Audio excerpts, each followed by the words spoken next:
नमस्कार किसान भाइयों, कृषि समाचारों में आपका स्वागत है। सबसे पहले नजर डालते हैं आज के मुख्य कृषि समाचारों पर। पारा 3 डिग्री से नीचे, झड़ने लगे दलहनी तिलहनी फसलों के फूल। फसलों को पाले से बचाने के लिए बौछारी सिंचाई विधि है फायदेमंद और प्रदेश के कई जिलों में हल्की बारिश ने गलन बढ़ा दी है। अब समाचार विस्तार से। शीतलहर ने बरपा दिया है कहर, जिसके चलते दलहनी व तिलहनी फसलों को नुकसान होना शुरू हो गया है। सरसों की फसल में फूल झड़ने लगे हैं। कृषि वैज्ञानिकों के अनुसार पाला ज्यादा दिनों तक गिरता रहा तो दलहनी तिलहनी फसलों को खासा नुकसान होगा। एक तो फसल में फूल आने बंद हो जाएंगे, तो वहीं दूसरे खिले फूल भी झड़ जाएंगे। इससे फलियां कम आएंगी और पैदावार घट जाएगी। तुलसी व पिपरमिंट की पत्तियां काली होने लगेंगी, क्योंकि ये पौधे तैलीय होते हैं। बौछारी सिंचाई विधि फसलों को पाले से बचाने में सहायक है। इस विधि से सिंचाई करने पर नाली बनाने और उसके रख रखाव का खर्च बच जाता है तथा नियंत्रित मात्रा में सिंचाई की जा सकती है। साथ ही इस विधि से उर्वरक व कीटनाशक रसायनों का छिड़काव भी क्षमता पूर्वक किया जा सकता है। फसलों को पाला और तापक्रम से बचाने के लिए यह विधि अत्यंत उपयोगी है। प्रदेश में कई जगहों पर हल्की बारिश के चलते गलन बढ़ने से जीवन बेहाल है, तो वहीं गेहूं की फसलों को लाभ हुआ है। मटर की फसल को बुकनी रोग, जिसमें पत्तियों, तनों व फलियों पर सफेद चूर्ण सा फैल जाता है। कृषि वैज्ञानिकों के अनुसार इसकी रोकथाम के लिए प्रति हेक्टेयर 80% घुलनशील गंधक 2 किलोग्राम 500 से 600 लीटर पानी में घोलकर 10 से 12 दिन के अंतराल पर छिड़काव करना फायदेमंद है। पशुओं को ठंड से बचाने के लिए टाट बोरे से ढकें। पशुशाला में जलती आग न छोड़ें। पशुशाला में बिछौली को सूखा रखें। पशुओं के भोजन में दाने की मात्रा बढ़ा दें। गन्ने के अगोले के साथ बरसीम का चारा मिलाकर पशुओं को दें।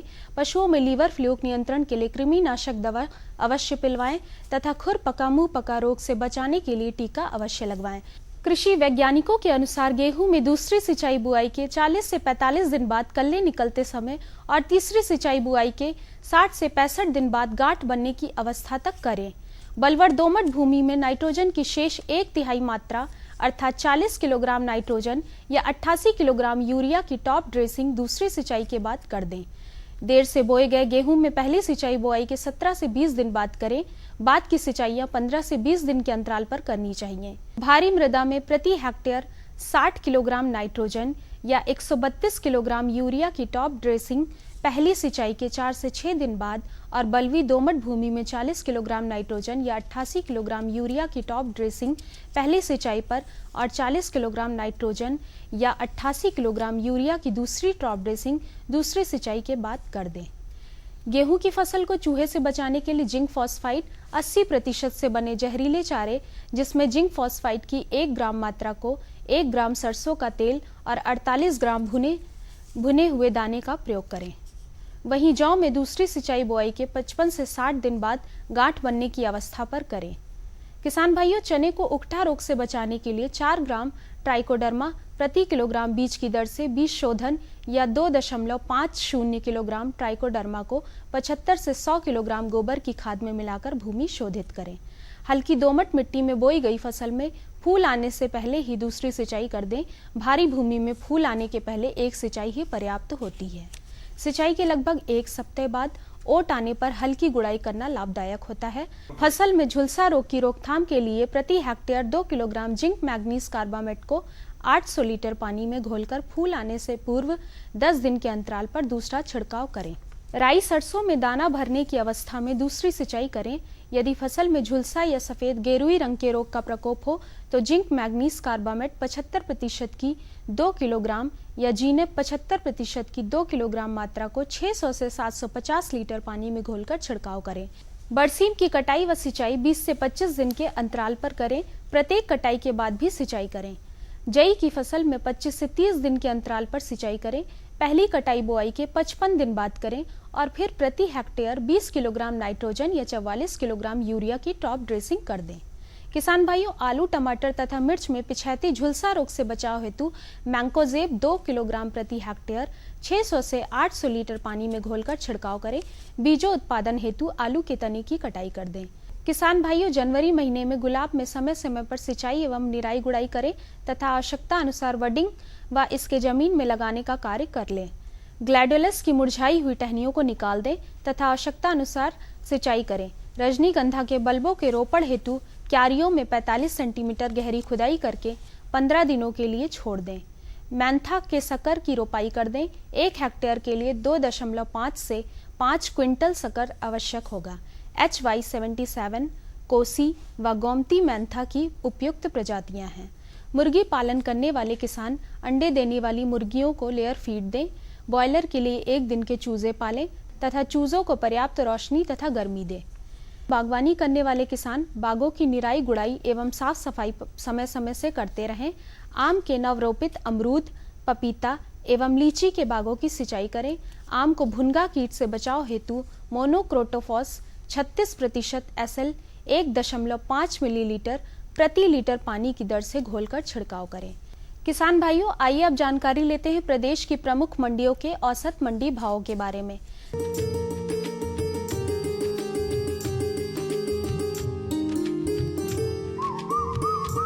सबसे पहले बात करते हैं गेहूं के भावों की। आगरा में 1,840 रुपए प्रति क्विंटल, बस्ती में 1,790 रुपए, इटावा में 1,900 रुपए और रामपुर की मंडी में 1,850 रुपए प्रति क्विंटल रहा। चावल की बात करें तो आगरा में 2,520 रुपए प्रति क्विंटल, बस्ती में 2,550 रुपए, इटावा में 2,470 रुपए और रामपुर की मंडी में 2,415 रुपए प्रति क्विंटल रहा। इसी तरह अगर सरसों के भावों पर नजर डालें तो आगरा की मंडी में 3,950 रुपए, बस्ती में 4,020 रुपए, इटावा में 4,000 रुपए और रामपुर में 4,260 रुपए प्रति क्विंटल रहा। आलू की कीमतों पर नजर डालें तो आगरा में 420 रुपए प्रति क्विंटल, बस्ती में 450 रुपए प्रति क्विंटल, इटावा में 560 रुपए प्रति क्विंटल और रामपुर में 520 रुपए प्रति क्विंटल रहा।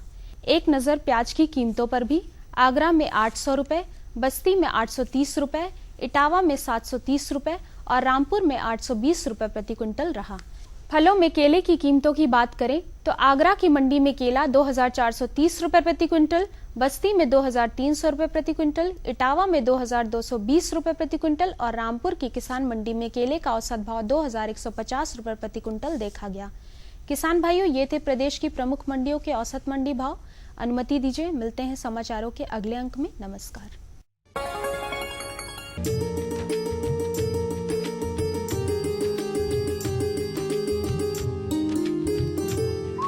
किसान भाइयों नमस्कार।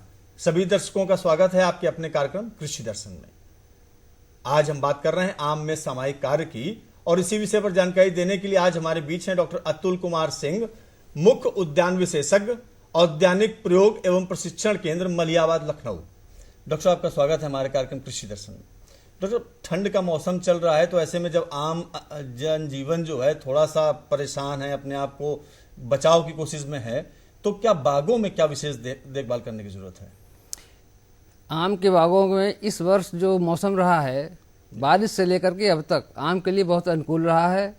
इस बार का जो ठंडक है आम के लिए बहुत ही, जितनी ठंडक आम के बागों में फलों उसमें फूलने के लिए ज़रूरत है, उसी हिसाब से बहुत ठंडक पाला नहीं पड़ा है। जैसे ही सर्दी समाप्त होगी, गर्मी स्टार्ट होगी, आम में बौर निकलना शुरू होगा। मौसम को देखते हुए अनुमान है कि इस साल बहुत ही अच्छी भरपूर उसमें फ्लावरिंग आएगी, उसमें देखभाल करके बहुत अच्छी उपज इस बार लेने की संभावना है। मतलब काफी अच्छी उपज हो सकती है क्योंकि मौसम अनुकूल है, बारिश की अच्छी संभावनाएं हैं, तो निश्चित तौर पर उत्पादन तो अच्छा होगा, हमारे किसानों के चेहरे भी खुशहाल होंगे जाकर के। बागों की बात करें तो बागों की जो वास्तविक स्थिति वो कैसी है? कुछ क्षेत्रों में बाग बहुत घने हैं, कुछ क्षेत्रों में बाग किसानों ने जो अच्छी जो ध्यान में रखकर लगाए हैं। जहाँ पर घने बाग हैं उनमें बीमारी हर साल ज़्यादा आती है, तो उन बागवानों को ज़्यादा सजग रहने की ज़रूरत है क्योंकि अधिक घने बाग में बीमारी और कीड़ों का प्रकोप ज़्यादा होता है। उन लोगों को जैसे ही बौर निकलता है उस समय सावधानी से जो भी ज़रूरत वाली जो दवाएं हैं, जो कीड़ों को रोकथाम के लिए जो आवश्यक दवाएं हैं, उनका इस पर समय समय पर करना बहुत ही आवश्यक होगा। मतलब कहीं ना कहीं सामयिक कार्य जो है वो समय के अनुसार चलता रहेगा तो निश्चित तौर पर उत्पादन बढ़ेगा। तो क्या क्या मुख्य सामयिक कार्य हैं, थोड़ा सा बिंदुवार अगर बता दें तो हमारे किसान अच्छी तरीके से समझ पाएंगे। आम में अच्छी पैदावार के लिए बहुत ज़रूरी होता है कि आम का बाग जो उसमें नियमित सिंचाई है, उसको जितनी भी हमें उर्वरक पोषक तत्व के रूप में देने की आवश्यकता होती है, बाग की सफाई, निराई गुड़ाई, जुताई जो ये हैं, ये समय समय पर जो किसान करता है उसके बाग में पैदावार अच्छी होती है, बीमारी कम लगती है और उसमें उपज बहुत अच्छी मिलती है। उपज काफी अच्छी मिलेगी जब ये सब समय से करता रहेगा हमारा किसान। तो थोड़ा सा विस्तृत डॉक्टर साहब बात कर लेते हैं। आपने सिंचाई की बात की, निराई गुड़ाई की बात की, खरपतवार बाकी चीजों की बात भी करते हैं आप। तो क्या मुख्य रूप से जैसे सिंचाई की आपने बात की, तो सिंचाई जो है, क्योंकि मौसम तो ठंडा है, तो किस अवस्था में करें? शाम को करें, दिन में करें, रात में करें, किस समय सिंचाई करें और लगभग कितनी मात्रा में सिंचाई करें? अभी जो समय है आम में बौर निकलने का टाइम है, जैसे जनवरी के आखिरी में और फरवरी के स्टार्ट में बौर निकलेगा। अभी किसान को सलाह दी जाती है कि इस समय सिंचाई बिल्कुल ना करें। सिंचाई करने से बौर निकलने में और जो बौर के बाद जो फल लगते हैं उसमें कुछ नुकसान होने की संभावना रहती है। जैसे ही बौर निकल आए उसमें सरसों के दाने के बराबर या उससे बड़े मटर के दाने के बराबर जब उसमें फल लग जाएं, उसके बाद सिंचाई दी जाती है। सिंचाई उस समय जैसे सर्दी समाप्त होने में गर्मी आएगी तो सिंचाई उसी हिसाब से ध्यान रखें। शुरू में 10-12 दिन के अंतर पर, जैसे जैसे गर्मी बढ़ती जाएगी तो 8-10 दिन के अंतर पर सिंचाई करना बहुत ही आवश्यक होगा। सिंचाई करते समय ध्यान देने की आवश्यकता है कि सिंचाई जो हम लोग करें, पूरे बाग में फ्लडिंग जो करते हैं उसके स्थान पर जो हमारा पेड़ का फैलाव है, पेड़ के फैलाव में थाला बना करके उसकी रिंग में पेड़ में पानी सिंचाई करें। और आजकल नई तकनीकी आई है ड्रिप इरीगेशन की। ड्रिप इरीगेशन से सिंचाई आम के बागों के लिए बहुत ही लाभकारी है, क्योंकि उसमें नियमित नमी बनी रहती है, जो पोषक तत्व भी दिया जाता है वो भी संतुलित मात्रा में हर पौधे को प्रति सिंचाई में उसको पोषक तत्व संतुलित मात्रा में मिलता रहता है। तो पौधे की बढ़वार भी बहुत अच्छी होती है, उसमें जो फल लगते हैं वो शुरू में गिरते नहीं हैं, उसके बाद जब नमी बनी रहेगी तो फलों की जो साइज है बहुत अच्छा डेवलप होगा। ये काफी समस्याएं आ जाती हैं, क्योंकि काफी बार ऐसा होता है कि आम तो अच्छा लग जाता है लेकिन टपक जाता है अपने आप। और तो आपने बताया कि पोषक तत्व प्रबंधन अगर अच्छा होगा तो निश्चित तौर पर जो है ये टपकने वाली जो समस्या है हमारे किसान भाइयों की नहीं होगी। तो पोषक तत्व प्रबंधन में क्या खास है, क्या देना चाहिए पौधों को, पेड़ों को? किसान भाई साल आम बाग से फल लेते हैं और करीब करीब आम के एक पेड़ से औसतन 1 कुंटल फल हर साल मिलता है। और 1 कुंटल फल निकलने के बाद फिर पेड़ जमीन से जो भी फल मिलता है जमीन के पोषक तत्व से मिलता है। अगर उसकी हम हर साल फल लेंगे तो हमें हर साल उसको जमीन में उस पोषक तत्व की पूर्ति करना बहुत ही आवश्यक है। आम के बाग में जो करीब फुल ग्रोन पेड़ है उसमें एक पेड़ के लिए करीब 1 किलोग्राम नाइट्रोजन, 500 ग्राम फास्फोरस और करीब 1 किलोग्राम ही पोटास की मात्रा हर साल दी जाती है। इसमें नाइट्रोजन की मात्रा को ध्यान रखा है कि ये साल में 2 बार, एक तो फल तोड़ने के बाद, दूसरा नवंबर दिसंबर, अथवा अगर जो नवंबर दिसंबर नहीं दे पाए तो ये फरवरी मार्च के महीने में नाइट्रोजन दी जाती है। और जो दूसरी पोटास और फास्फोरस नवंबर माह में एक बार में पूरी दी जाती है। और पोषक तत्व के साथ साथ हम जुलाई के महीने में जब हार्वेस्टिंग कर लेते हैं उस समय हमें कंपोस्ट खाद, सड़ी गोबर की खाद या कंपोस्ट खाद हर पेड़ में 30 से 40 किलो दिया जाना बहुत ही आवश्यक है। हर साल इसको दिए जाए। अगर इस तरह पोषक तत्व का प्रबंधन करेंगे तो जमीन में जो उर्वरता है उसकी जो कमी है वो कभी कमी नहीं रहेगी, उर्वरता मेंटेन रहेगी। हर साल आम में अच्छे फल मिलेंगे, उसका साइज भी अच्छा होगा और जो गिरने की समस्या भी नहीं होगी। ये जो मौसम चल रहा है इसको देखते हुए कुछ खास इंतजाम अभी कर सकते हैं क्या, खाद देने का? नहीं, इस समय तो खाद बिल्कुल नहीं देनी है। अब जो भी खाद देंगे हम फल लगने के जब भी उसमें मटर के दाने के बराबर हो जाएंगे उसके बाद उसके साइज को बढ़ाने के लिए करेंगे। जी, मतलब अभी किसी भी तरीके से खाद नहीं देनी है, अभी इंतजार करें।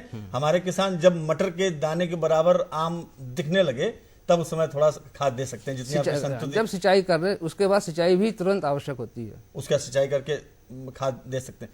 अच्छा डॉक्टर साहब, जब सिंचाई होती है तो फिर पौधे तो अपने बढ़ते ही बढ़ते हैं, लेकिन साथ में अवांछित पौधे जिनको खरपतवार बोलते हैं वो भी बढ़ने लगते हैं, तो उनके लिए क्या किया जा सकता है? उसके लिए तो हम निरंतर उसमें बाग जब है, जब फल तोड़ाई हो जाती है उसके बाद बारिश के महीने से समाप्त होता है, उसके बाद जुताई एक बहुत ज़रूरी होती है, पहली जुताई, उसके बाद दूसरी जुताई नवंबर दिसंबर में, ये जुताई हैं। अब बीच जो थावले होते हैं, थावले को गुड़ाई फावड़े से ये रेगुलर करते रहें।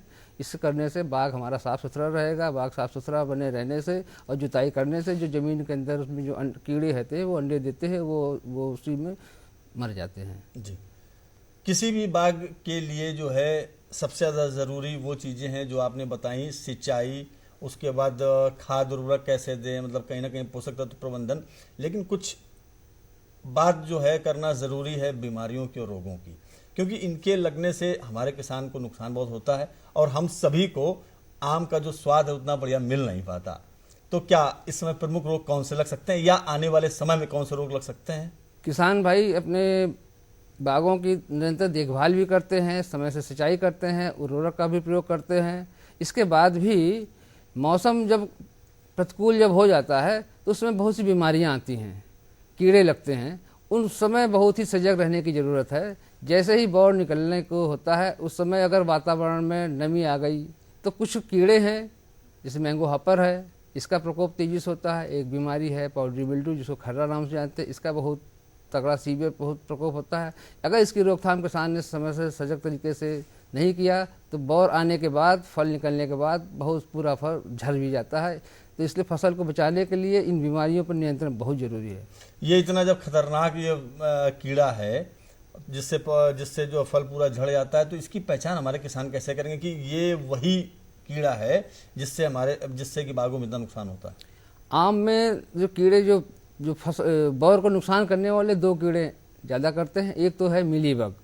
मिलीबग दिसंबर के महीने में ज़मीन से निकल करके पेड़ पर चढ़ते हैं और जब बौर निकलता है तो उसके बौर को, उसकी टहनियों को, नई नई जो शाखाएं निकलती हैं उसका रस चूसते हैं। इसी तरह एक मैंगो हॉपर है, वो भी ज़मीन, वो उसके छोटे छोटे हैं जो बौर निकलता है, चारों तरफ ढेर से पौधे मैंगो हॉपर इकट्ठे हो जाते हैं और बौर का रस चूसते हैं, जिससे बौर हमारा कमज़ोर पड़ जाता है। जिसमें जब सिटिंग होती है बौर कमज़ोर हो जाता है, तो सिटिंग होने के बाद भी हमारे जो फल है वो गिर जाते हैं।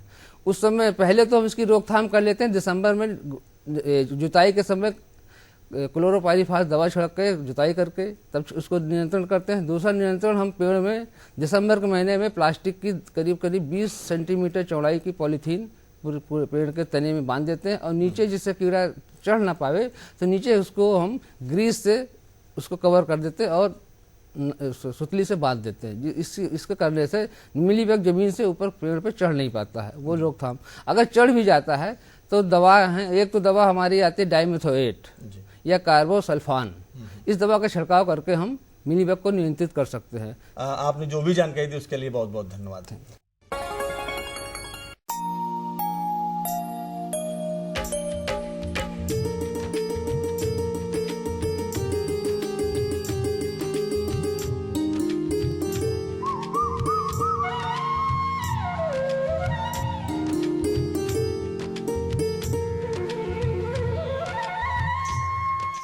खेती किसानी की जानकारी के बाद आइए अब जानकारी लेते हैं मौसम समाचारों की। राजधानी समेत पूरा उत्तर भारत हाड़ कपा देने वाली सर्दी की चपेट में है। गलन भरी सर्दी से जनजीवन बेहाल है तो कई मंडलों में पारा शून्य के करीब पहुंच गया है। बीते दिनों लखनऊ में पारा 0.1 डिग्री सेल्सियस तक लुढ़क गया। इलाहाबाद और वाराणसी मंडलों में भी पारा सामान्य से काफी नीचे गिर गया, जबकि फैजाबाद, गोरखपुर और कानपुर मंडलों में तापमान में गिरावट दर्ज की गई है। मौसम विभाग द्वारा प्राप्त जानकारियों के अनुसार ठंड से कुछ दिनों बाद ही राहत मिलेगी। शुक्रवार को लखनऊ में न्यूनतम तापमान 0.1 डिग्री सेल्सियस दर्ज किया गया, जो कि सामान्य से 7 डिग्री सेल्सियस कम रहा। अधिकतम तापमान 18.3 डिग्री सेल्सियस दर्ज किया गया, जो कि सामान्य से 4 डिग्री सेल्सियस कम रहा। सोमवार निकली तेज धूप ने लोगों को राहत की सांस दी। आज प्रदेश के कुछ इलाकों में आंशिक बादल छाए रहने की संभावना है। आज न्यूनतम तापमान 5 डिग्री सेल्सियस रिकॉर्ड किया गया, तो वहीं अधिकतम तापमान 22 डिग्री सेल्सियस दर्ज किया गया। तो किसान भाइयों, ये थे आज के मौसम समाचार। अगले अंक में हम फिर आपके लिए लेकर आएंगे कृषि जगत से जुड़ी नई नई जानकारियां। तब तक के लिए अनुमति दीजिए। नमस्कार।